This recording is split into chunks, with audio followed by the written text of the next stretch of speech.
Io avevo già capito che i MOS erano il futuro, i capi non avevano capito niente del microprocessore. Io ho sempre lottato contro queste forze finché ho detto basta, adesso mi faccio la mia ditta e basta. Eravamo in 11, 3 anni dopo eravamo in 1100 e quando sono uscito fatturavamo 40-50 milioni. Sono tornato a casa più ricco ma anche un po' deluso. Era chiaro che il business come l'immaginavo non sarebbe stato possibile. Abbiamo inventato i touchpad, i touchscreen che hanno cambiato il mondo di come si fanno queste cose. Semplicemente mentre cercavo di addormentarmi, a un certo momento dal petto mi esce un'energia pazzesca. Lui è Federico Faggin e nel 1971, esattamente a 30 anni, ha progettato e realizzato il primo microprocessore della storia, l'Intel 4004. Senza di lui forse i computer sarebbero grandi ancora come armadi, non avremmo i personal computer, gli smartphone o gli smartwatch. Non solo, ma anni dopo inventerà anche il touchpad capacitivo e la sua azienda, che ora vale miliardi, commercializzerà anche il touchscreen. Nel mio ultimo giro negli Stati Uniti ho avuto modo di intervistare le leggende italiane in America, che hanno vissuto la storia della Silicon Valley, tra cui Faggin, che appunto ha reso possibile il microprocessore, e Alberto San Giovanni Vincentelli, che ne ha reso possibile la produzione in massa. Partiamo quindi dalle origini. Federico è nato nel 1941, quindi nel pieno della Seconda Guerra Mondiale, e durante il periodo della guerra è cresciuto a Isola Vicentina. Tu hai ricordi della guerra? Ricordo quando è entrato qualcuno in casa, che poi mi ha raccontato che era un soldato tedesco che scappava verso la Germania, no? È entrato in casa col fucile e ha chiesto di mangiare. Io mi ricordo che ho notato una paura dei miei genitori. Per fortuna ha solo mangiato e se n'è andato. Bene. Poi mi ricordo quando sono arrivati gli americani che spazzavano via i rimasugli dei tedeschi che andavano verso l'Austria e poi la Germania. Si sono fermati a Isola e io mi ricordo che ero nel balcone degli zii che dava sulla piazza di Isola Vicentina. Mi ricordo che avevo una bandierina che facevo così e c'era un soldato che mi guardava dalla torretta del carro armato e mi sorrideva. Primo rapporto con l'America. Un buon auspicio. Sì, esatto. E tu ti ricordi quando eri piccolo cosa volevi fare nella vita? Io da piccolo avevo passione per gli aerei. L'idea di un aereo che volava per me era inconcepibile. Il primo aeromodello che ho visto è stato per me una rivelazione. Avevo 10-11 anni. Non mi ero mai reso conto che anche un giocattolo poteva volare, no? Pensavo solo gli aerei grandi volano, no? E quando ho visto un giocattolo volare era... Mamma mia che gioia! Io gli correvo dietro, volevo capire come era fatto, eccetera, e volevo poi dopo subito farmene uno. Il tizio, che era un ragazzo che aveva avuto 18-20 anni, che faceva volare sto modello, mi ha dato delle dritte, no? Mi ha detto guarda devi comprare un libro, e il terzo ha volato e quindi ho imparato un po' alla volta veramente a fare un prodotto, perché io quando avevo 12 anni mi immaginavo quello che volevo, me lo disegnavo, quando mi piaceva facevo i piani, poi compravo il materiale, facevo le parti, i pezzi, me li montavo e poi lo facevo volare, quindi tutto il processo dall'ideazione fino al successo del prodotto. Alle superiori Faggin fa il perito radiotecnico e dopo, prima di fare l'università, fa un'esperienza alla Olivetti. Ho fatto il perito radiotecnico, negli ultimi 2 anni ero interessato ai computer, quindi studiavo i computer, quei libri che trovavo erano soprattutto in francese quel tempo, e poi mi ero interessato dei transistor che erano usciti da poco, perché parliamo del 55, dal 55 al 60 io ho fatto i 5 anni di perito, mi ero spostato come interesse dagli aerei, volevo fare il perito aeronautico ma non c'era più la specializzazione, quindi ho dovuto ripiegare, ho fatto il perito radiotecnico, così potevo fare un aeromodello radiocomandato.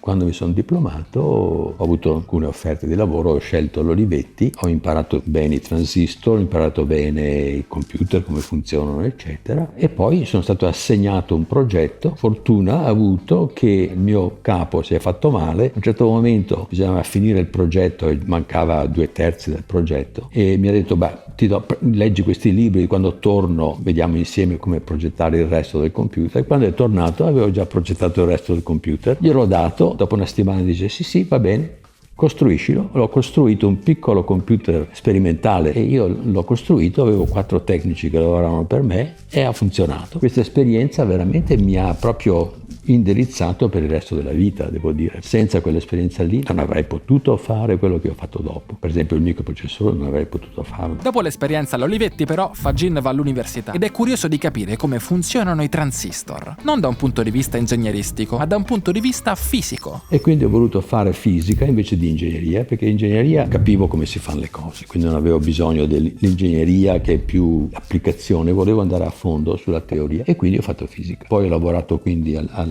SGS Fairchild, ho sviluppato il loro primo processo MOS e mi hanno mandato qui per quello che doveva essere 6 mesi e sono ancora qua. Dopo qualche anno sei entrato in questa casa che è la stessa da quasi 50 anni, no? Questa qua sì, questa qua 48 anni, sì. Tu sei entrato in SGS Fairchild in Italia, che era società italiana di semiconduttori, però in sorellanza con la Fairchild, e poi invece la Fairchild, diciamo, originale ti ha chiamato in America. Quindi dopo fisica Fagin va alla SGS, Società Generale dei Semiconduttori, un'azienda italiana al tempo partecipata dalla Fairchild Semiconductors. La Fairchild non è un'azienda a caso, ma nel 1957 è nata dai migliori 8 ingegneri di William Shockley, l'inventore del transistor, che tra l'altro aveva il suo ufficio a Stanford, proprio dove ora si trova l'ufficio di un professore italiano che ho intervistato. Comunque, questi 8 ingegneri vennero chiamati gli 8 traditori, perché in realtà Shockley era notoriamente uno stronzo e loro sono più o meno scappati. Tu hai avuto occasione di incontrare i fondatori della Fairchild, i famosi traditori, gli 8 traditori? Non tutti, ho incontrato Noyce, Moore naturalmente perché è il capo del laboratorio dove ho lavorato nel 68, poi lui e hanno fatto Intel. Noyce hanno fatto l'Intel, prendendosi la tecnologia che avevo sviluppato io. Ho conosciuto Kleiner, ho conosciuto Jean Erny, ho conosciuto insomma 4-5 degli 8 traditori. Esatto. Come ha detto, Noyce e Moore hanno poi fondato la Intel, dove Noyce è stato il primo CEO e Gordon Moore è passato alla storia dando il nome alla legge di Moore, cioè che il numero di transistor per chip raddoppia ogni 18 mesi. Infatti, come ho detto anche nel video con Vincentelli, se una volta i chip avevano poche centinaia di transistor, oggi ne hanno centinaia di miliardi. E se questo è possibile proprio per l'invenzione del microprocessore. Il primo passo in quella direzione Fagin la fa alla Fairchild, studiando e lavorando ai chip con transistor MOSFET, diversi dai più popolari chip basati su transistor BJT bipolari, che erano lo standard per i calcolatori degli anni 60, in quanto erano più facili da costruire, però erano anche più grandi e consumavano più energia del MOSFET. Tuttavia i chip basati su MOSFET al tempo non divennero popolari perché erano troppo lenti e troppo difficili da produrre. Infatti richiedevano uno strato di ossido di silicio ultra puro e negli anni 60 la tecnologia non era ancora sufficientemente avanzata per farlo in modo affidabile. Nonostante ciò, Fagin ebbe l'intuizione che forse certe barriere potevano essere superate e che questo tipo di chip fosse il futuro. Io avevo già capito che i MOS erano il futuro, anche se la gran parte di chi lavorava nei semiconduttori consideravano i MOS come una robetta così. Insomma, il MOS aveva un tempo di ritardo, non so, di un microsecondo e mezzo, 2 microsecondi, no? Mentre i transistor ne avevano 10 nanosecondi, no? Cioè, come fai a competere con una tecnologia così veloce? Invece il MOS ce l'ha fatta. Per me era istintivo, cioè era una cosa più semplice, quindi essendo più semplice si capiva che si poteva ridurre di dimensioni, quindi per me quello lì era il futuro, anche se non è che mi sono mai preoccupato di fare il plot del futuro. Per capirci, spieghiamo un po' meglio quindi oggi come viene costruito un chip. Tutto inizia da un wafer, cioè un disco di silicio puro e piattissimo. Attraverso un processo chiamato fotolitografia, il design del chip è praticamente disegnato varie volte sul wafer di silicio attraverso raggi UV che passano da una maschera che non è altro che uno stencil. Sul wafer vengono composti vari strati che sono impressi attraverso maschere diverse. Questo avviene con macchine costosissime dalla precisione nanometrica, al tempo invece erano molto più rudimentali. E il primo ostacolo per questi chip era l'allineamento delle maschere, perché tra uno strato e l'altro bisogna essere precisissimi ad avere le maschere allineate. Fagin al tempo trova un modo per allinearle in maniera automatica. Quando ho avuto l'opportunità di migliorare la tecnologia, perché c'era questo processo autoallineante che era intuitivamente molto meglio, però nessuno capiva come si poteva veramente fare, e io ho avuto l'idea vincente, cioè proprio il gioco geometrico delle maschere, come farle, in modo da farlo. Nessuno c'era arrivato. Ho fatto tutto dall'inizio alla fine, partendo solo dall'idea che posso usare il silicio come porta, che era già stata verificata dalla Bell Labs un anno prima, e questa tecnologia è quella che ha rivoluzionato veramente i semiconduttori, perché ha permesso di fare tutte tutti i pezzi mancanti che permettono di fare un computer con la stessa tecnologia di un pezzo di silicio monolitico, no? Tutte le cose che rendevano il processo del MOS difficile, impossibile per certi versi, sono state risolte. Ce n'è voluta perché insomma ho trovato parecchie difficoltà, per esempio il silicio si spaccava, che prima era amorfo, invece con silicio policristallino è stato possibile risolvere questo problema e cose di questo genere, ma una alla volta abbiamo risolto tutto e quindi il processo alla fine del 68 era 5 volte più veloce del MOS di prima. Si potevano integrare 2 volte il numero di transistor del MOS di prima, la corrente di dispersione, leakage, era da 100 a 1000 volte più bassa, si potevano fare più di una gate, una sopra l'altra. Semplificando, Fagin ha risolto problemi produttivi, sostituendo il metallo con il silicio policristallino nei gate dei transistor, e poi ha introdotto maschere autoallineanti. Queste cose hanno permesso di ridurre le dimensioni e integrare tutti i componenti, cioè transistor, memoria e logica, in un unico chip, mentre prima ogni funzione richiedeva un chip separato. Inoltre ha migliorato la velocità introducendo un piccolo condensatore che aumentava la tensione dei transistor, il bootstrap load. E il bootstrap load era necessario, indispensabile per fare circuiti logici veloci. Anch'io ci sono cascato pensando che non si poteva fare e invece mi sono figurato che invece si poteva fare. E proprio qualche mese prima di andare all'Intel sono riuscito a risolvere questo problema. Sono arrivato all'Intel proprio con l'asso della manica. Quindi con la soluzione in mano Fagin passa alla Intel per dar vita al progetto del 4004, il primo microprocessore. Dunque, prima di tutto l'idea di fare un microprocessore in un chip non era un'idea così straordinaria, cioè però bisognava riuscire a farlo. E non era straordinario perché già si facevano CPU con 6, 7, 8 chips, quindi che si potessero a un certo punto condensare in un chip non era quello il discorso. Il discorso invece di usare software invece che hardware per risolvere un problema era più sofisticato perché pochi capivano bene cosa può fare il computer. Non avevano capito che un computer è un simulatore universale, no? Esatto, ricordate che prima di questo momento ogni azienda commissionava calcolatori programmati in base alle necessità. Se eri una banca commissionavi un calcolatore per processare le transazioni, se eri la NASA per fare i lanci spaziali. Solo con il microprocessore si è diffusa l'idea di avere una macchina potente standard programmabile tramite software, per cui su un solo computer poteva avere vari software diversi, motivo per cui oggi su un solo computer possiamo avere sia Photoshop che Minecraft e non abbiamo un solo computer che fa Minecraft e un altro computer che fa Photoshop. Quindi se uno può simulare con un computer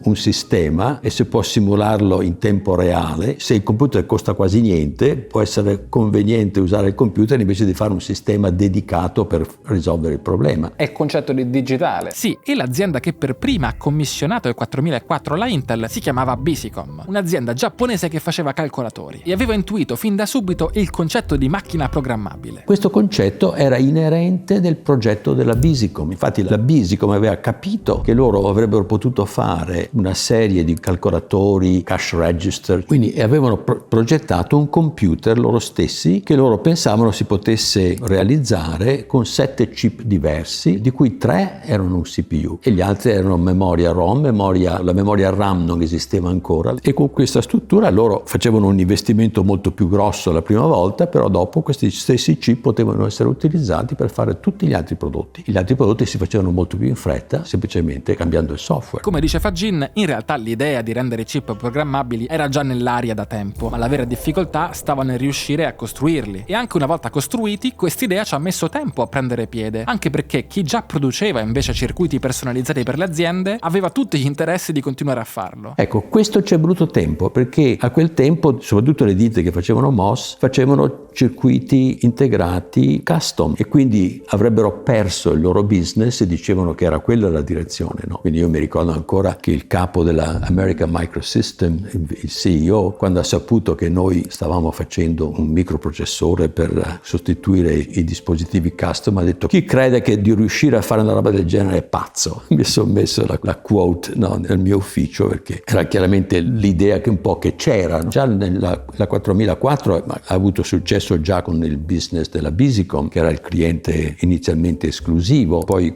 una volta messa sul mercato verso la fine del 71, nel giro di 9 mesi, un anno, c'erano parecchi clienti. La presa è stata forte subito, poi è uscita l'8008 Però è stata veramente l'80-80 che, essendo molto meglio come prodotto anche dal punto di vista di utilizzo, insomma, l'idea che aveva l'Intel all'inizio non era così bastardata dall'idea che dovevano essere 16 pin o 18 pin, che è folle. Il 4004 ha 16 piedini o pin, che sono i punti di contatto del chip. L'8008 ne ha 18, mentre l'8080 ne ha 40. Costruire chip con più piedini era però più costoso e i capi di Intel non accettarono subito le richieste di Fagin. Non era mica off, questo qua era Badez, Grove, i capi non avevano capito niente del microprocessore e quindi imponevano delle constraints che erano assurde. Abbiamo buttato via un sacco di tempo, di performance, perché si usavano gli stessi pin per fare multiplexing dell'indirizzo, delle istruzioni, dei dati, quindi perdere tempo, no? Invece di fare bus separati. Il multiplexing a cui si riferisce consiste nell'usare gli stessi pin per trasportare dati diversi al chip, come istruzioni e indirizzi. Questo ti permette di lavorare con meno pin, ma rende il chip più lento e meno efficiente. Fagin invece voleva più pin, cioè più strade libere, per poter trasmettere i dati contemporaneamente e aumentare l'efficienza del chip. Io ci ho messo un sacco di tempo a convincere il mio capo a farmi fare l'80-80, perché una delle difficoltà che non voleva assolutamente era di usare 40 pin, che tra l'altro era un package standard che si usava comunemente. Abbiamo perso 9 mesi, io avevo già l'idea dell'80-80, avevamo 1 anno e mezzo di vantaggio sulla competizione, perché cioè il ciclo di un prodotto, perché quando hanno visto l'8008 è chiaro che si sono messi a lavorare, no? E quindi se noi facevamo subito l'80-80 come avevo proposto io, mantenevamo questo vantaggio, e invece abbiamo perso 9 mesi per mancanza di criterio. Io ho sempre lottato contro queste forze finché ho detto basta, adesso mi faccio la mia ditta e basta. Tu per caso avevi anche partecipato in Intel grazie alla tua esperienza oppure eri completamente fuori? Mi avevano dato una stock option a quel tempo. Eri uno anche dei primi a entrare in Intel? Sì, no. Sai che numero eri di Intel a livello di assunzioni? Credo che il mio badge era 120 di persone, diciamo, a livello professionale. Saranno stati 30, 40, no, il resto non operai. Sono curioso di queste cose perché sai, poi comunque nonostante tutto la Intel ha continuato per anni a prosperare e quindi uno dice magari anche solo da quell'esperienza una piccola fortuna solo grazie a quelle azioni di Intel te la sarei fatta. Certo, se io avessi tenuto le azioni dell'Intel certamente avrei fatto molto bene anche senza avere la Zilog o quello che ho fatto dopo. Però non le hai tenute? Un po' alla volta le ho vendute perché... Ed è così che Fagin esce dalla Intel per fare la propria azienda di chip. Chiaramente cambia tutto perché prima rimani comunque al 100% inventore, devi aggiungere la componente aziendale. Com'è stato questo passaggio? Beh, è stato facile e difficile, cioè crescita enorme, no? Perché fare un business plan, come si fa il business plan? Imparare anche finanza, accounting, come si fa un income statement, come si fa un bilancio, no, aziendale, quelle cose lì ho dovuto impararmele, e poi prendere le persone giuste. Come si fa a assumere un bravo capo della finanza oppure capo dell'amministrazione, no? Un capo del marketing o delle vendite, cioè quelle cose lì. Come le imparate? Le imparate sbagliando. Ho sbagliato, ma neanche troppo. La Zilog è partita nel 74, verso la fine del 74 essenzialmente. Il primo prodotto abbiamo messo 6 mesi prima di trovare i soldi. I soldi sono arrivati in aprile. Chi ha finanziato? La Exxon Enterprises, che a quel tempo era la parte di venture capital della Exxon, adesso italiana. D'altra parte nel 75 non c'erano soldi, il mercato azionario era crollato, i venture capital erano spariti. Nel 75 c'è stato soltanto 10 milioni di dollari di venture capital in tutto l'anno per tutti gli Stati Uniti. Tra l'altro è proprio a causa della Exxon che lasci Zilog dopo un po' di anni. Sì, perché la Exxon essenzialmente voleva che noi diventassimo un'azienda quotata in borsa, voleva semplicemente incorporarla. Praticamente ci hanno ingannato.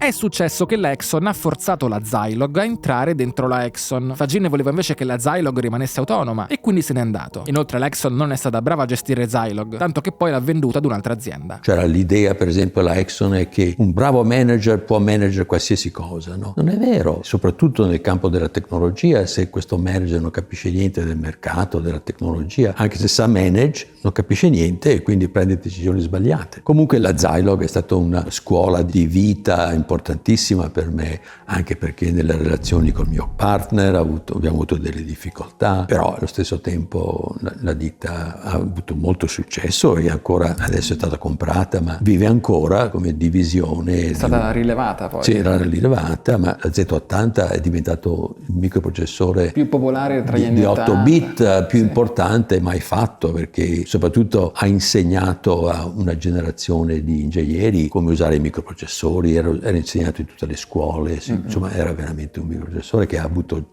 migliaia di applicazioni in tutto il mondo. Infatti la Zilog ha smesso l'anno scorso, ha detto di fare l'ultimo buy perché ha cessato di fabbricare la Z80, però ci sono altre 4 ditte di seconda sorgente che continuano a farlo, quindi è ancora in produzione 49 anni dopo. E tra l'altro il business non andava male. No, ma basta pensare che nel 1976, in marzo, quando avevamo il Z80 funzionava, eravamo in 11, 3 anni dopo eravamo in 1100. Infatti ho cominciato ad avere i capelli grigi. In quel periodo.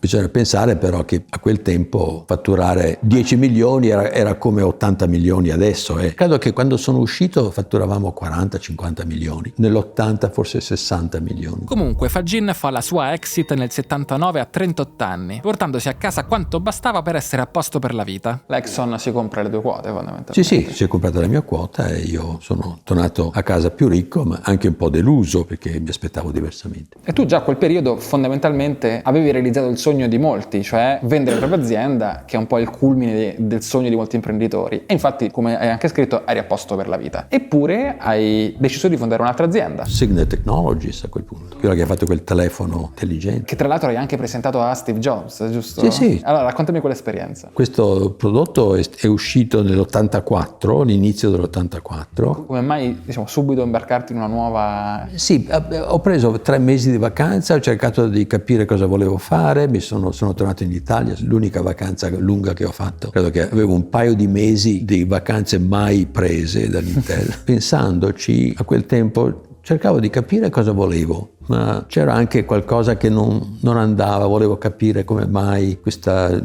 dissapore che c'è stato col mio partner, cosa ho fatto io, cosa ha fatto lui, insomma è stato un periodo abbastanza anche di pensarci, poi ho deciso no, ma adesso voglio fare qualcos'altro, via, boom, mi sono rituffato, forse avrei dovuto prendere ancora un po' più di tempo, però insomma ho deciso che volevo rimettermi in gioco. A quel tempo c'era un po' l'idea che dell'ufficio paperless office, una cosa che era chiara era che la fusione di voce e dati avrebbe dovuto avvenire e allora ho pensato che un telefono intelligente che permette di fare voce dati e anche aiutare un manager che ha un personal computer sarebbe stata una bella cosa e di fatto il prodotto era molto bello e noi lo usavamo comunemente alla ditta e era veramente ottimo. Posta elettronica in cui il telefono gestiva tutto. C'era una tastiera? Sì, te lo faccio vedere, ne ho uno qua. L'hai fatto vedere addirittura a Steve Jobs in tempi non sospetti questo. E Steve Jobs gli piaceva, ha detto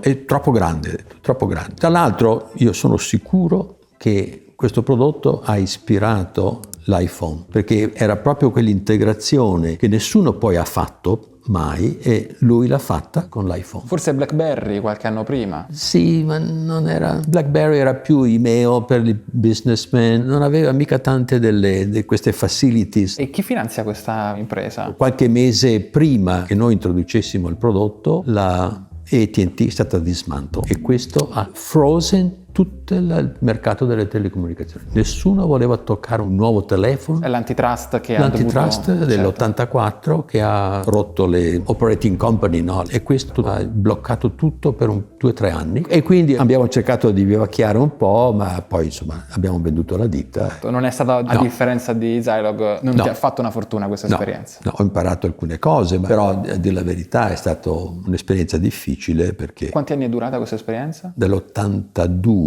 quando è partita la ditta, fino all'86, quindi l'ho venduta nell'86 e ho iniziato la Synaptics. E così Fagin fonda la sua terza azienda, Synaptics, che lo porterà a inventare il touchpad e commercializzare il touchscreen. L'intuizione era che c'era questo nuovo risveglio sulle reti neurali che stava emergendo perché questo nuovo algoritmo del backpropagation permetteva di avere risultati buoni. Quando ho capito queste cose era chiaro che si potevano fare queste cose con circuiti analogici invece che digitali, perché con il digitale non c'era la possibilità di fare la quantità di conti necessari, era impossibile, soprattutto in tempo reale, ma usando sinapsi fatti di non volatile storage, 1 o 2 transistor erano sufficienti a fare una moltiplicazione, una somma, una memoria a lungo termine non volatile che era almeno 3 bit, e quindi in questo modo si potevano mettere in un chip, 100.000 moltiplicazioni e addizioni simultanee, parallelo. L'idea di Synaptics era quella di costruire un cervello artificiale. Negli anni 80 la back propagation ha permesso di addestrare reti neurali profonde, segnando una svolta per il deep learning. Tuttavia, far funzionare questi modelli richiede una potenza di calcolo e una quantità di dati che all'epoca non erano disponibili, e per questo solo negli ultimi anni le reti neurali sono esplose grazie alla GPU e alla disponibilità dei big data. Al tempo invece non si poteva fare molto. In particolare per l'AI servono calcoli in parallelo, ma le CPU tradizionali elaboravano solo in sequenza. E così Fagin ha pensato, invece che simulare un cervello in digitale, perché non costruire un computer che funziona come un cervello, utilizzando i transistor come sinapsi e le memorie non volatili per trattenere le informazioni. Questo concetto è stato esplorato più volte e continua a essere sviluppato da aziende come Intel con il suo processore neuromorfo Loihi, che replica il funzionamento di un cervello con milioni di neuroni artificiali. E quindi poi mi sono messo insieme al professor Carver Mead, che è di Caltech, il quale lui stava usando tecnologia analogica, MOS analogico, per fare sensori di immagine, sensori sonori, cose neuromorfiche. Quindi ci siamo messi insieme. Era chiaro che era possibile fare queste cose, però occorreva una architettura generale che permettesse, con 3, 4, 5 massimo componenti diversi, però mescolati insieme in varie misure, di risolvere questi problemi, e non sono mai riuscito a trovare una tecnologia generale. In altre parole, bisognava fare un circuito custom ogni volta che uno voleva risolvere un problema, e quello costava troppo, ci voleva troppo tempo, e di fatto anche noi, il cervello, i neuroni cambiano, muoiono qui, crescono di là, le connessioni si fanno e si cancellano. Il progetto di costruire un'intelligenza artificiale hardware si è così fermato per Fagin, perché a differenza del microprocessore non è riuscito a trovare un'architettura universale. Ogni chip neuromorfico doveva essere progettato su misura, e ancora oggi nessun chip neuromorfico è stato realmente commercializzato su larga scala, anche perché ormai è molto più semplice ed efficiente addestrare reti neurali sulle GPU, che sono già specializzate nei calcoli in parallelo. Questo però non segna la fine di Synaptics, che nel frattempo aveva un altro asso nella manica. E quindi dopo 5-6 anni di lavoro era chiaro che il business come l'immaginavo non sarebbe stato possibile. Già qualche anno prima ho cominciato a pensare a cosa potremmo fare. Per fortuna avevamo già un progetto che era quello del touchpad e touchscreen, lo facevamo insieme alla Logitech, ed è stata una bella strada, perché alla fine abbiamo inventato i touchpad e i touchscreen che hanno cambiato il mondo di come si fanno queste cose. Lo dice come se fosse stato facile, ma se leggete il suo libro Silicio, in cui racconta tutta la sua vita, e vi consiglio di leggerlo se volete approfondire, scoprirete che inizialmente la Logitech era un partner per lo sviluppo del touchpad, ma tuttavia poi Bobo, allora CEO di Logitech, di cui parlerò anche nel video con Zappacosta, l'altro fondatore, non riuscì a trovare un accordo con Fagin, CEO di Synaptics, e così divennero presto concorrenti. Quando Apple sviluppò il proprio touchpad, rese popolare la tecnologia e permise a Synaptics di vendere a tutti gli altri, diventando fornitore per laptop di HP, Dell e altre marche. In quegli anni Synaptics, dopo un po' di guerra, riuscì a vincere la concorrenza di Logitech, diventando leader di mercato con un fatturato di centinaia di milioni. Fagin fondò l'azienda nell'86, poi assunse un CEO esterno nel 99, diventando presidente, per poi uscire definitivamente dall'azienda 10 anni dopo. Oggi Synaptics esiste ancora e vale miliardi. Quanto tempo rimani in Synaptics e poi come mai smetti di lavorare anche da là? A differenza di altri che sono interessati a essere CEO di una ditta grossa, io quando ho portato la ditta a essere profitable, di avere il suo momentum, non mi interessa, io voglio fare sempre cose nuove. È un po' la mentalità dell'inventore, no? Beh sì, dell'inventore, che la prossima c'è la cosa che mi interessa di più. Fagin, quando era ancora in Synaptics nel 2000, è entrato anche in un'altra azienda, Foveon, che si occupava di sensori fotografici. Foveon ha poi venduto a Sigma, un'azienda giapponese di lenti per fotocamere. Poi ho fatto anche Foveon, però quella non l'ho fatta partire io, ma ero nel board sin dall'inizio, all'inizio perché l'ha fondata Carver Mead e però dopo la ditta era entrata in difficoltà e allora siccome la Synaptics, quel tempo ero ancora chairman della Synaptics, siccome la Synaptics era un investitore piuttosto grosso, sono entrato per dare una mano, che poi è stata comprata da una ditta giapponese. E da Synaptics tu hai anche venduto le tue quote contestualmente all'uscita oppure te le sei tenute e ti sei solo levato? No, mi sono tenute, ho venduto le azioni un po' alla volta, eccetera, ma ho fatto molto bene con la Synaptics, perché la Synaptics ha fatto molto bene. Ha fatto bene ad aspettare, perché esatto. è andata benissimo. Certo. Come dicevo, nel 2009 Federico Fagin si ritira dalla vita da imprenditore per dedicarsi solo ad una cosa, cioè gli studi sulla coscienza. Abbiamo visto che già negli anni 90 si chiedeva come costruire una rete neurale analogica, ossessionandosi su una domanda, cioè se fosse riproducibile la coscienza umana in una macchina. La sua risposta è stata no. Dopo anni di studi, secondo Fagin, nessuna intelligenza artificiale riuscirà ad essere cosciente. Comunque già alla Synaptics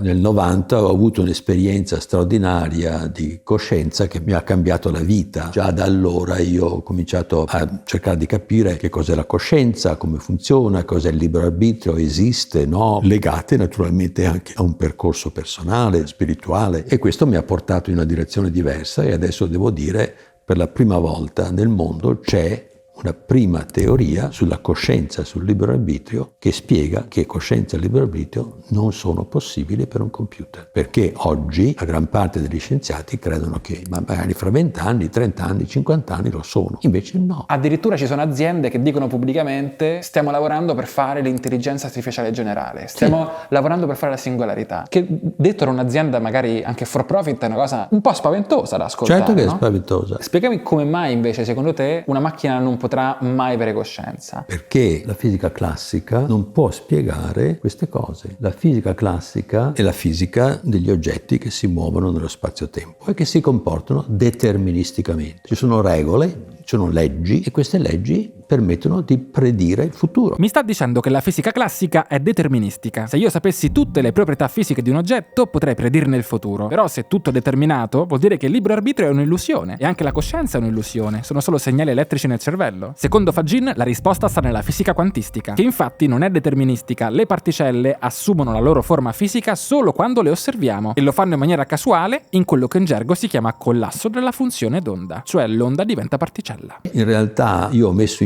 insieme molti pezzi che erano scollegati e li ho messi insieme tra l'altro il professore di fisica che è famosissimo, chi conosce la fisica teorica, soprattutto la fisica dell'informazione quantistica, il professor Dariano dell'Università di Pavia, e insieme abbiamo creato l'essenza di questa teoria che dice che un campo quantistico è cosciente e ha libero arbitrio. L'inizio di queste ricerche provengono da un'esperienza che hai avuto che ti ha fatto pensare forse le cose non sono come me le immaginavo. Raccontami questa esperienza. Nel 1990. Io a quel tempo ero materialista come la gran parte degli scienziati, cioè pensavo che la fisica descrivesse tutta la realtà, poi non mi ero mai posto il problema della coscienza. Me l'ero posto qualche anno prima, quando studiavo neuroscienza, studiavo anche biologia, e mi chiedevo, ma un momento, questi testi parlano di segnali elettrici, segnali biochimici e descrivono, non so, il sapore del cibo, il profumo di una rosa. Ma io un momento, quando io sento il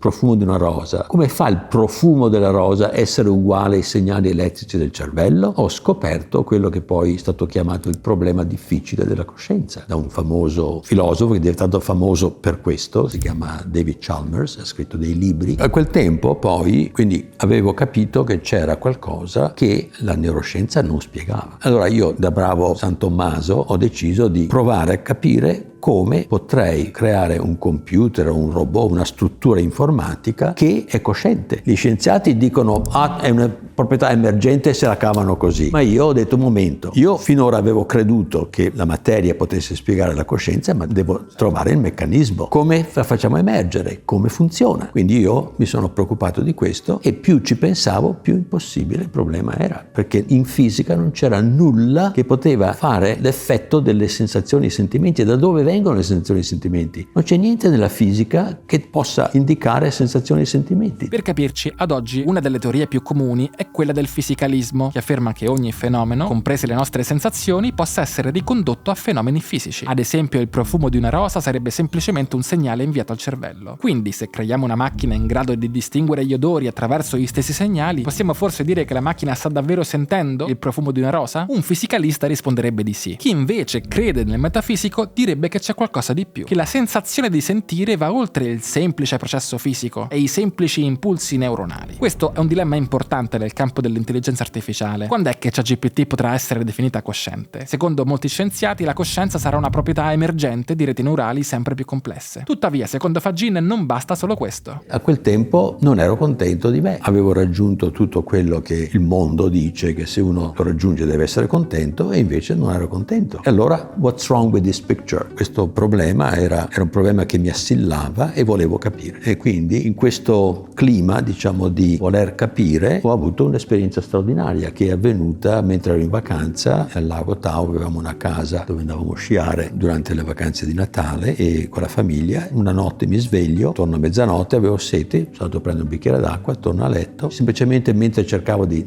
addormentarmi, a un certo momento dal petto mi esce un'energia pazzesca, ma era fisica, cioè non era un'immagine, era energia, però usciva da me. Come fa a uscire da me energia? Non solo, ma questa energia era amore, non era solo amore, era gioia, non era solo gioia e amore, era gioia, amore e pace. Pace non l'avevo mai provata in vita mia. Cosa vuol dire pace? Io sono questo. Io non ero mai dov'ero, la mia mente era sempre da qualche altra parte e stavolta mi sono sentito questo sono io. Ma la mia coscienza era in questa energia, la mia coscienza era anche fuori del corpo. E tu come facevi a sapere che fosse amore, pace e gioia? L'avevo provato, amore e gioia. A un certo momento questa energia scoppia e riempie tutto quello che potevo vedere, una luce bianca scintillante, tra l'altro. Il mio corpo vibrava quasi in sintonia con queste scintille che c'erano in questa luce bianca, e la mia coscienza è dappertutto, è nel corpo ma anche fuori di me. Un pensiero si forma nella mia testa. Questa è l'energia, questa è la sostanza di cui tutto è fatto. E da uomo di scienza, sa distinguere un sogno, un'illusione? Beh, certo, proprio perché se uno me lo dicesse io non ci posso credere, ma è proprio il fatto dell'esperienza cosciente, diretta come questa, che porta la sua autoevidenza. È molto diverso da come funziona la scienza. La scienza fa un modello, poi fa degli esperimenti, gli esperimenti sono fatti fuori. Questo è un esperimento dentro. Noi abbiamo la capacità di conoscere da dentro, cosa che non avevo mai sperimentato nella maniera così diretta e così chiara, e questo ha rivelato l'essenza della coscienza. E tu non hai mai avuto il dubbio neanche per un momento che quell'esperienza magari non fosse reale? No, perché ha portato una tale forza di verità dentro di sé, e quindi mi ha portato a un inizio di un'investigazione che è durata 20 anni, dove ho lavorato nel mio tempo, però usando quasi tutto il mio tempo libero, a studiare queste cose, meditazioni, ho fatto tutte le scuole possibili, ho letto libri, ne ho fatti di tutti i colori, ma tutto per capire queste cose, e alla fine di 20 anni ho deciso che la coscienza non può emergere dalla materia. Purtroppo lo scientismo dice proprio questo, che sei cosciente ma lei è un epifenomeno, quindi è libero arbitrio di un'illusione, quindi se proprio lascia perdere. Voilà. Dopo aver fatto molte altre esperienze straordinarie di coscienza, non solo quella che mi ha introdotto in questa strada, ma anche molte altre che mi hanno dato altri aspetti, altre realtà. Per esempio sono uscito dal corpo. Ti sei allenato per farlo? No, quasi tutte le mie esperienze sono state spontanee, venivano però tipicamente in risposta a una domanda che mi facevo, anche perché erano inimmaginabili. Cioè, per esempio, io non sapevo che si poteva uscire dal corpo. Sono uscito dal corpo e ho cercato dei libri che mi dicevano ma qualcun altro deve essere uscito dal corpo. Infatti c'erano parecchi libri scritti su queste cose. Poi ho scoperto che i Veda dicevano che la realtà è fatta come l'avevo esperita io 4.000 anni fa. Tra l'altro tuo papà era un filosofo. Sì, mio padre è un filosofo. Avrà influenzato e non un po'. Solo, ma un filosofo idealista. Lui ha tradotto le Enneadi di Plotino. La filosofia di Plotino è molto vicina a quella a cui sono arrivato io, non leggendo Plotino, ma attraverso le esperienze impersonali. Questo mi conforta, nel senso che, guarda un po', altre persone sono arrivate alle stesse conclusioni. Qua in Silicon Valley va di moda, fra i grandi CEO della Silicon Valley, tra cui Sam Altman, eccetera, eccetera, andare a farsi di funghi allucinogeni o di ayahuasca, eccetera, eccetera. Queste esperienze in realtà, secondo te, aiutano, hanno senso? La mia paura è che se uno usa sostanze chimiche per indurre stati mentali che non sono compatibili incomprensibili, come fai a fidarti di questi stati mentali? Molti raccontano che hanno esperienze profonde e uno non può dubitare queste cose, no? Però il fatto che uno debba prendere queste droghe, tra l'altro, per entrare in questi stati alterati è una forma di evasione invece che una forma di vera ricerca personale. Uno prende la pillola della felicità. Queste cose qua secondo me non vanno, fanno parte di questo, proprio di questa mentalità che è materialista e fisicalista. Pensi che la ricerca scientifica magari troverà soluzioni, spiegazioni a questi eventi straordinari che hai vissuto? Beh, li può trovare soltanto se accetta che esiste la coscienza e il libero arbitrio in maniera più fondamentale di quella che è la materia. Nessuno è mai riuscito a portare un'oncia di evidenza che la coscienza possa esistere in una struttura classica. Se la coscienza esiste e il libero arbitrio esistono, richiedono che esista la fisica quantistica, perché solo un campo quantistico ha le proprietà che sono le stesse dell'esperienza cosciente. Il campo può conoscere il suo stato, non come equazione chiaramente, ma come esperienza, come sensazione e sentimenti. Se il campo è cosciente, il libero arbitrio cos'è? Il libero arbitrio è quello che noi abbiamo chiamato il collasso della funzione d'onda, che ha le proprietà esattamente quelle del libero arbitrio, cioè è random visto da fuori ed è non algoritmico ed è esattamente quello che è necessario perché il campo decida lui quello che vuole manifestare. Se io osservo un elettrone, l'elettrone si manifesterà qui o qui o qui o qui o qui a seconda della volontà del campo che io osservo. Quindi diciamo che l'elettrone ha libero arbitrio? No, il campo degli elettroni. L'elettrone non esiste nemmeno come una particella. L'elettrone è uno stato del campo, come un'onda del mare. Quindi nella fisica quantistica solo quando osservo un campo posso vedere la posizione delle particelle e la posizione è assolutamente non prevedibile e questo è l'unico elemento non deterministico del mondo. Secondo Fagin, quindi, a decidere il collasso della funzione d'onda è il campo quantistico, che decide dove, per esempio, l'elettrone si andrà a posizionare. Ed è per questo che mi dice che il campo quantistico è cosciente e il suo libero arbitrio è il collasso della funzione d'onda. Fagin ha scritto anche dei libri su questi concetti, quindi se volete approfondire vi rimando a tutti i suoi libri. È stato un onore parlare sia con Fagin che anche con le altre leggende della Silicon Valley. Mi hanno raccontato un mondo che non ho vissuto, ma di cui vedo le conseguenze tutti i giorni. Una tecnologia senza la quale io non avrei mai potuto sviluppare la mia carriera. Se volete altre storie come questa, iscrivetevi al canale, attivate la campanella e non perdetevi i prossimi video. E se vi siete persi gli scorsi video in Silicon Valley, andateveli a recuperare.